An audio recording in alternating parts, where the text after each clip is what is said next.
Hi friends, కొర్రలతో మిల్లెట్స్తో కొద్దిగా కూరలు వాడుకుని ఒక మిక్స్డ్ రైస్లా చేస్తున్నానండి. దానికి ఇలా ఒక బాణీ పెట్టుకుని ఒక స్పూన్ ఆయిల్ వేసానండి. అందులో జింజర్ గార్లిక్ పేస్ట్, ఇగో తరుక్కున్న ఉల్లిపాయ ముక్కలండి. అలాగే ఒక టమాటా కూడా వేస్తాను. ఈ టమాటా నా గార్డెన్లో ఉందండి, చూడండి ఎంత ఫ్రెష్గా ఉందో. చిన్న టమాటా చాలండి. అంటే నేను చిన్న కప్పుతో చేస్తున్నాను, అందుకని కొద్దిగా కాయగూరలు వాడుకుని చేసుకుంటే మనం ఏంటంటే చెప్తున్నాను కదా, సింగిల్ రైస్లో ఎప్పుడైనా ఒక్కలో ఉన్నప్పుడు కానీ లంచ్ బాక్సులు కానీ ఇలా చేసుకుంటే చాలా ఈజీ అండి. చూడండి ఇంకా ఏమేమి వేస్తాను. అలాగే కొద్దిగా మనం తీసుకున్న వాటికి రుచికి సరిపడా ఉప్పు అండి. అలాగే దానికి కొంచెం కారం వేసాను. బంగాళదుంప, కొద్దిగా క్యాలీఫ్లవర్ ముక్కలు వేసానండి. అంటే చెప్తున్నాను కదా, అన్ని కూరలు వాడలేదు. ఉల్లిపాయ, టమాటా, దుంప, క్యారెట్ ఇవి కొద్దిగా వేగనిచ్చి మనం తీసుకున్న కూరలు ఒక కప్పు అయితే 2 కప్పులు వాటర్ యాడ్ చేసుకుని 2 పూతలు రానిస్తే ఈ రైస్ రెడీ అండి. చాలా కమ్మగా ఉంటుంది. అలాగే కొద్దిగా బఠానీ వేసానండి.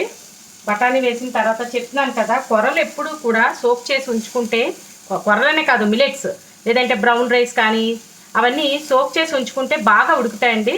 1కి 2 కప్పులు ఇలా వేసేసి కొంచెం బాయిలింగ్కి వచ్చేటప్పుడు మనం మూత పెట్టుకుని 2 పూతలు రానిస్తే ఈ రైస్ రెడీ అండి. చాలా బాగుంటుంది. లేదంటే ఇలా తీసుకోవచ్చు, లేదంటే కొంచెం పెరుగు వేసుకుని తీసుకున్నా చాలా కమ్మగా ఉంటుంది.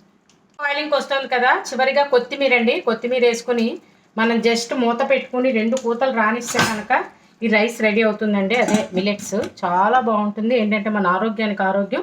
ఇలా మిక్స్డ్ రైస్ తిన్నట్టు ఉంటుంది. దాని చప్పదనాన్ని కవర్ చేస్తాయండి. ఉల్లిపాయ కానీ టమాటా కానీ వేసిన కాయగూరలు చాలా కమ్మదనాన్ని ఇస్తుంది. మీరందరూ కూడా తప్పకుండా ట్రై చేసి నాకు ఒక కామెంట్ పెట్టండి, చాలా బాగుంటుంది.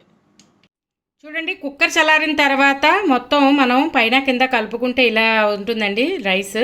మిల్లెట్స్ రైస్ చాలా బాగుంటుంది. యాక్చువల్గా నేను ఇదివరకు ఆల్రెడీ కోకోనట్తో అలాగే పుదీనాతో ఫ్లేవర్డ్గా ఉంటుంది. ఇలా తీసుకుంటే చాలా బాగుంటుందండి. మెయిన్ ఏంటంటే చప్పదనాన్ని తగ్గిస్తుందని చెప్తున్నాను కదా. ఇలా తీసుకుంటే ఆల్రెడీ విందో కారం అది కూడా ఇవాళ వేసాం కదా, చాలా కమ్మగా ఉంటుంది. లేదు కదా, కొద్దిగా పెరుగు రైతా అలా చేసుకోవడం, లేదంటే ఉత్త పెరుగు వేసుకున్నా కూడా చాలా బాగుంటుందండి. మీరు కూడా తప్పకుండా ట్రై చేయండి. ట్రై చేస్తేనే కదా మీకు కూడా ఎలా ఉంటుందో తెలుస్తుంది. అలాగే మీరు ట్రై చేసి నాకు ఒక కామెంట్ పెట్టండి. నా ఛానల్ సబ్స్క్రైబ్ చేసుకోకపోతే సబ్స్క్రైబ్ చేసుకోండి. Thanks for watching.